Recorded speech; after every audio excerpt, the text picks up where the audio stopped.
Hello students, welcome to our channel மாணவனாசிரியர். இந்த விட நம்ம என்ன பார்க்க போகிறோம்னு பார்த்தீங்கன்னா 11ஆம் வகுப்பு அரையாண்டு பொதுத் தேர்வு 2024 தமிழுக்கான கவர்மெண்ட்டோட ஒரு அஃபிஷியல் ஒரிஜினல் கொஷின் பேப்பர் தான் பார்க்க போகிறோம். ஸோ மார்க் பொறுத்த வரைக்கும் 90 மார்க்னு மென்ஷன் பண்ணியிருக்காங்க.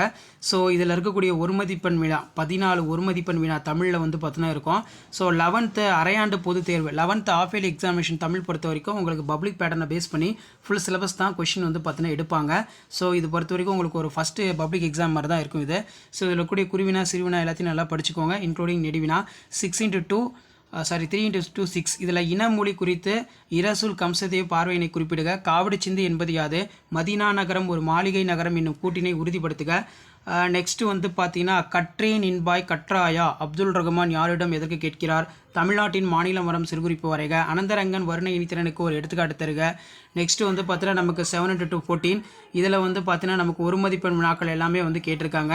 அடுத்து வந்து பார்த்தீங்கன்னா 2 into 4 8. இதில் வந்து பார்த்தீங்கன்னா நமக்கு வாய்க்காலின் சிறப்புகளாக குறிப்பிடுவன யாவை? மேகத்திடம் கூறுவது போல தோழி தலைவனுக்கு உணர்த்திய இறைச்சி பொருள் யாது? இது நல்லா படிச்சுக்கோங்க, ரொம்ப முக்கியம். அடுத்து பார்த்தீங்கன்னா நூல் ஒன்றின் முகவரியில் இடம்பெற வேண்டிய நன்னூல் எவற்றை குறிப்பிடுகிறது? வேதி கலப்பில்லாத பூச்சிக்கொல்லி நடைமுறைக்கு சாத்தியமா நம் கருத்தை எழுதுக. தமிழ் இலக்கியங்களில் கல்வி குறித்து நீங்கள் அறிந்த செய்திகளை அட்டவணைப்படுத்துக. ஜீவாவின் பேச்சு நடை குறித்து சுந்தர ராமசாமி கூறுவன யாவை? இயற்கையுடன் உரையாடல் ஒன்றை கற்பனையாக 10 வரிகளில் எழுதுக. அதுக்கு கீழே வந்து பார்த்தீங்கன்னா இலக்கியம் நயம் பாராட்டல் கேட்டிருக்காங்க. அடைப்பு குறிக்குள் உள்ள ஆக்கப்பெயர்கள் தமிழாக்கம் கேட்டிருக்கிறாங்க. 3 into 6 18. திருமலை முருகன் பல்லு கூறும் வடகரை தென்கரை நாட்டு பாடல்கள் வழி இயற்கை வளங்களை விரிக்க. பாரதிதாசன் ஒரு புரட்சிக்கவி என்பதை உதவிதன் பாத்திரம் வாயிலாக மெய்ப்பிக்க. நீங்கள் மொழியினை வெளிப்படுத்தும் நிலையில் பேச்சு மொழியிலும் எழுத்து மொழியிலும் எவ்வாறு உணர்கிறீர்கள்? சிதறிய கடிதங்கள் உணர்த்தும் கருத்துக்களை சிதறாத விளக்குகள். அடுத்து பார்த்தீங்கன்னா யானை டாக்டர் வாயிலாக இயற்கை உயிரின பாதுகாப்பு ஆகியவை குறித்து நீவிர் அறிவதனை தொகுத்தெழுதுக. பிம்பம் கதையின் வாயிலாக பிரபஞ்சம் தெளிவுபடுத்தும் மனித முகங்களை பற்றி விவரிக்க.